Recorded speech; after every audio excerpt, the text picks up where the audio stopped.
This is my audience. Okay. And this is my visual aid I will be using throughout the speech. Alright, so screaming fans, loud music, and having the time of your life is what it's like attending one of your favorite singer's concert. But who would have thought attending a concert would be one of your last living days here on Earth? The people attending the Ariana Grande concert in Manchester sure didn't.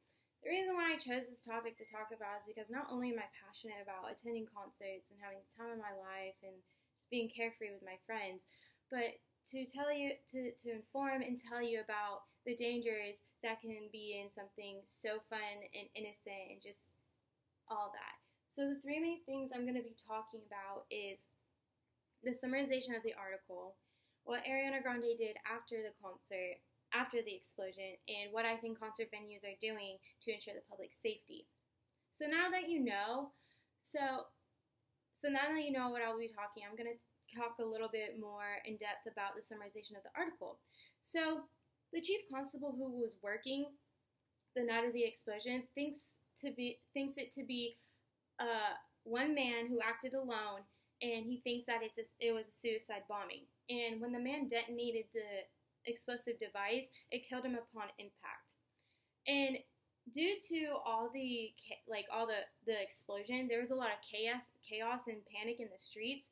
So that was leading to people getting lost from their loved ones, like their friends and families. And the surrounding hotels the hotels surrounding the concert venues, like Holiday Inn, Travelodge, opened their doors to the concert goers for them to get recoup and recollect and try to find their friends and family. And some people even opened up their homes to the people who couldn't find their friends and family. So now that you know a little bit more about what is in the article that I read, which would be on the link on the outline, but I'm going to tell you a little more about what Ariana Grande did after the explosion and how she contributed to her fans. So after the explosion, she was so broken, so beaten up, and traumatized by it. She flew to her home in Florida, where she was greeted by her friends and family, and her boyfriend, who was Mac Miller. And it was a very emotional reunion because she realizes it could have been her taken too soon from her family. And it took them a little bit to get into the car. It took him a little bit to go into the car and everything because she just needed to coop and recollect and calm down a little bit.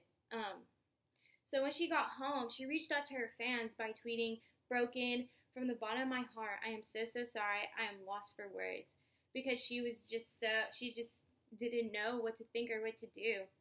So after she tweeted that, she reached out to her fans in another way by going to visit some of the fans that are in the hospital getting treated for their injuries due to the explosion. So now that you know a little bit of what Ariana Grande did to contribute to her fans and give back to her fans after the explosion, I'm gonna talk to you about what I think concert venues are doing to ensure the public's safety. So this is my visual aid for safety.